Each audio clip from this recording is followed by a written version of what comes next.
we were evacuated off the PCT less than 40 miles from the Oregon border due to the McKinney fire.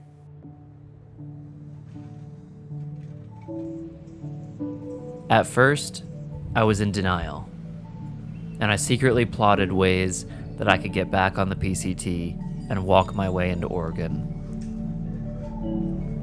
As a thru hiker, you feel this almost religious calling to continue walking north, and that's a hard spell to break. It's our last morning in California, hanging out in front of the Klamath River. So let's go down this Crater Lake right here. And then what about the one we're in? Ooh. McKinney. That's the PCT there? That's the PCT right here. With a fire on it? Oh yeah, that fire is close to trail, huh? I can see why they got us off trail. That fire we had seen begin 2 days before had gotten massive. We were not getting back on the PCT where we left off. So our life purpose wasn't to hike anymore, at least not in this moment. I don't know if the sign's big enough. Our purpose was to figure out what the hell we were doing next. Welcome to Oregon, Ishai. You happy to be here? Yeah, part of me was disappointed that after 4 months of hiking, I was entering Oregon here. This is one of the greatest signs I've ever made. But another part of me relished the complete freedom that had just opened up to us. We didn't have to mindlessly crush miles. We could ask ourselves, what do we want to do?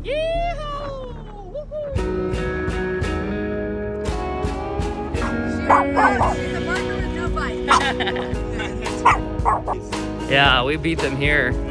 Beast and Nicole had gotten a separate ride out of the fire, and we were all rendezvousing here.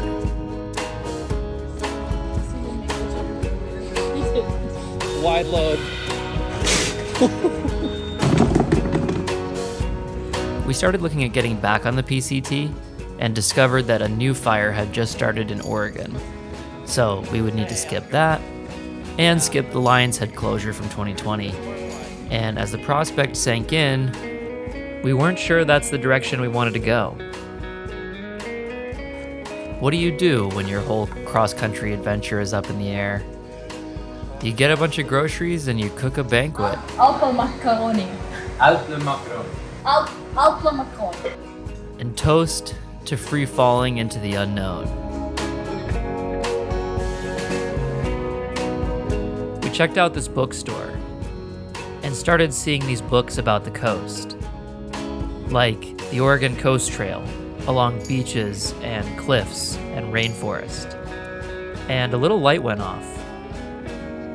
Maybe we should take an alternative path north for a little while. And we got kind of stoked on the idea of getting our asses to the ocean. So, we made a plan. We had hiked 1,655 miles of the PCT.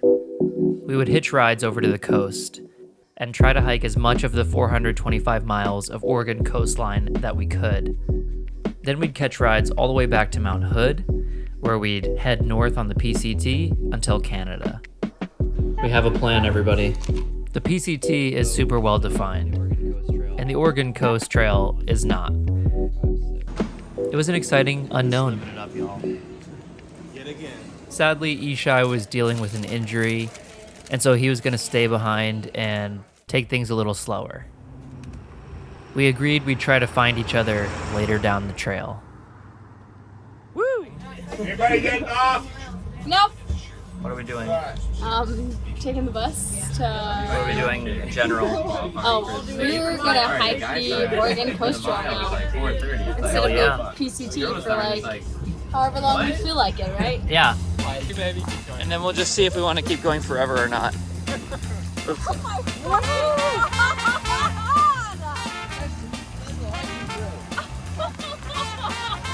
What you're hearing here is the unbridled childlike joy that comes with such a moment.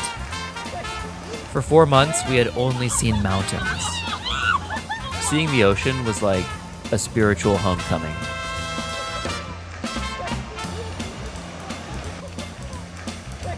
And we were on a mission here to rectify the border crossing that we didn't get to do on the PCT. All right, California, back this way. Oregon, ahead of us. As a team. Woo! Let's do it, let's go swimming. Woo! Here's this. To the OCT and good friends. The thing about Oregon beaches is that they're all public land. Because of this badass governor named Tom McCall and his bill from 1967. It's a wild story, you should look it up. As a result, all land up to 16 feet above low tide was free country, open for walking. This would make for an interesting adventure. This begins the road walking portion of our OCT hike. The coast was ours to walk, but the land adjacent to it was often private. We had front row seats to the American way. We had actual freedom. Nice. Next to America's interpretation of freedom. One thing was clear. We would not be marching north on a well-defined path like the PCT. We would be threading the needle between legal and illegal spaces. And this would introduce new elements of frustration mixed with exciting improvisation. I was ready for the new challenge.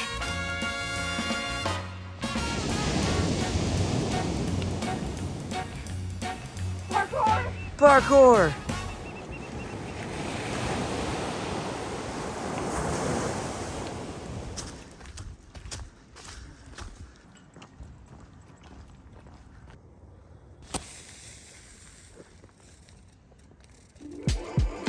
We woke up in a completely new air.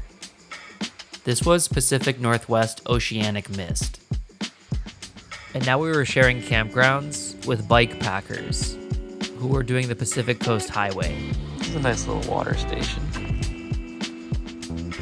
They had cubbies where you could charge electronics. This trail was a completely different animal than what we were used to. Whoa, you found the first marker. So we learned quickly that it's hard to walk next to the beach all day and not want to take a dip, right? The OCT brings us to the beach. But every time we stopped and lollygagged at the beach, we weren't making forward progress on our hike. And we learned this new temptation needed to be rationed. So cold. Secondly, the miles in the OCT aren't clear to begin with. So we routinely found ourselves looping back to where we had been before. What the fuck, OCT? Or getting lost. It's a lot easier to get lost out here. In order to avoid walking on the 101, we often had to blaze our own trail.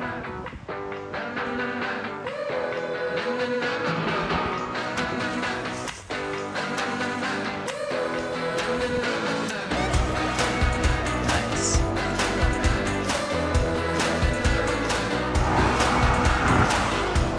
We're crossing the scary bridge with a tiny shoulder. Yeah, let's go down.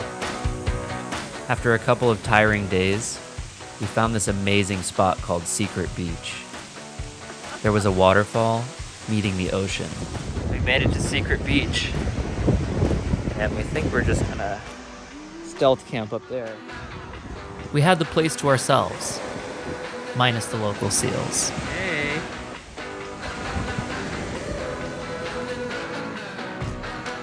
Crack 'em.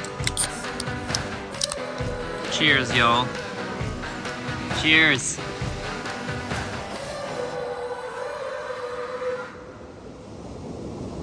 This was the first night of my life sleeping on a beach. And wow. The Oregon Coast Trail had its drawbacks, but just this feature alone, in my book, made it worth it. I love it.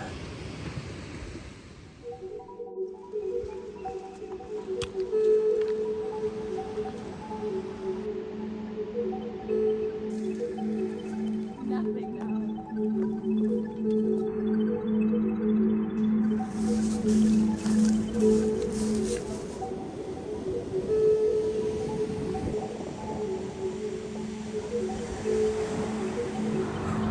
entering Gold Beach.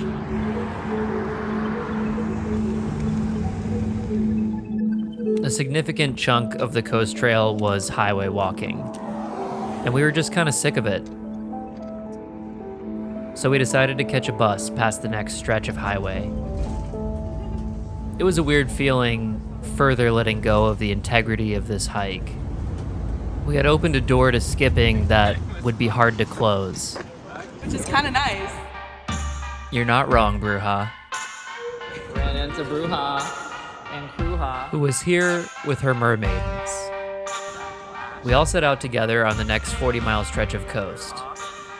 But looking at the tide charts, our timing was terrible. And we were coming up to the Elk River at high tide. The tide was one of those completely new challenges we had no experience with. And it was kind of blowing my mind. The fact that it could reverse the flow of rivers and raise them from ankle deep up to chest deep within a few hours. We were gonna have to pay closer attention to the tide charts. Use your man strength, Squid. But only big enough for one who sits on the log? That's liverwurst. With all these weird new variables in play, it was easy to question what the hell we were doing out here. I got this urge to wake up at 4 a.m. the next morning, split off from the group, and prove to myself that I could do a 30-mile day and still consider myself a thru hiker. It's sort of eerie and beautiful, hiking out on these big open beaches before dawn. What a spooky, beautiful day. Here's the Sixes River. It's heading toward high tide. Okay, so that feels good so far. Just fording the old Sixes River here. Please don't get any deeper. Oh, my nuts. One of our Crocs got a little tangled up in the muck. Get that coffee going. Cheddar rice crackers with red pepper hummus.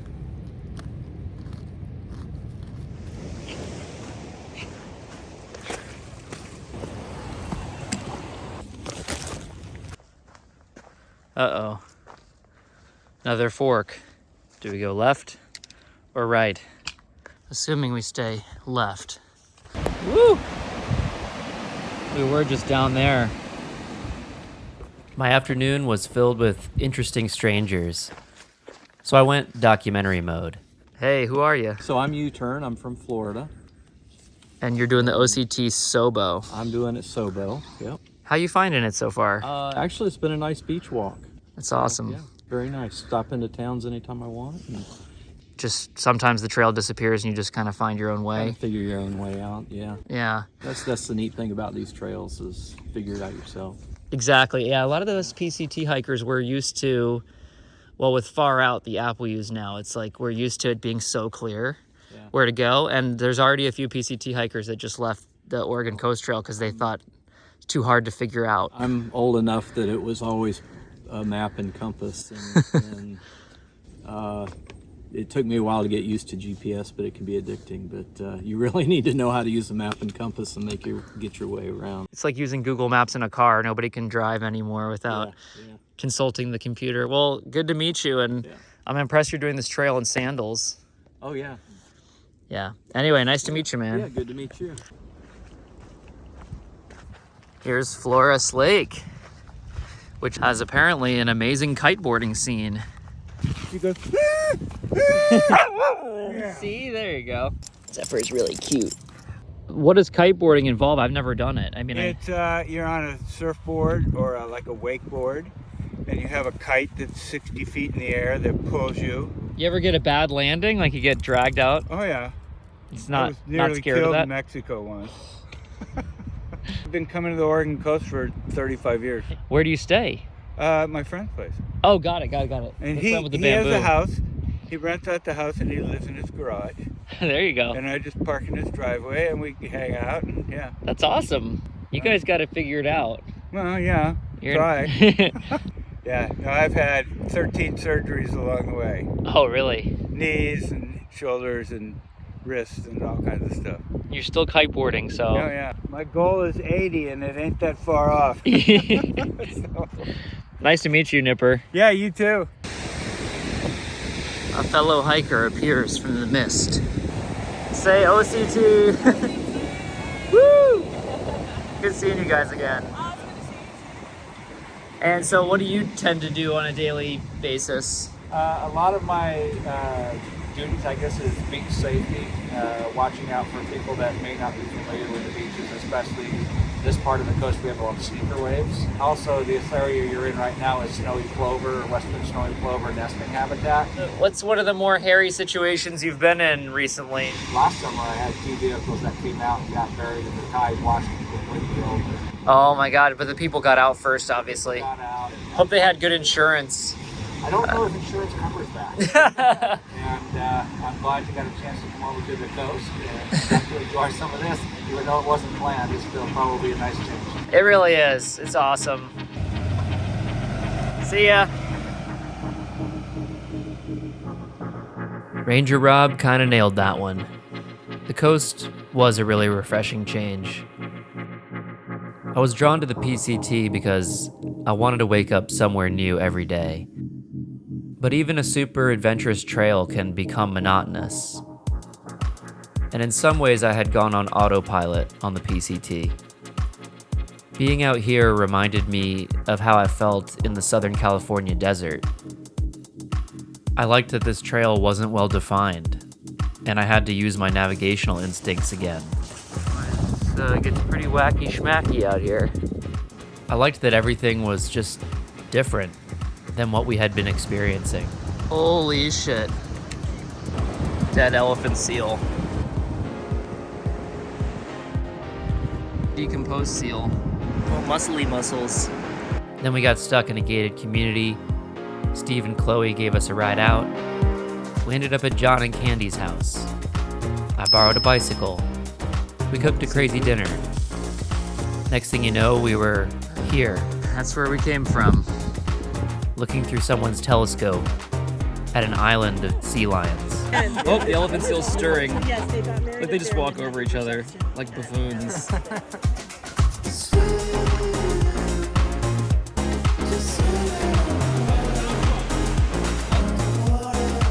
My friends were inspired to nap like the seals. What do you think of your cheese, Beast? It's so shitty. Yeah? And Beast was still dispensing European elitism like it was her job. Try it again. Why the Just fuck are you guys so bad at meat, cheese, and bread? I don't If you know. post this in your documentary, I will get a lot of hate.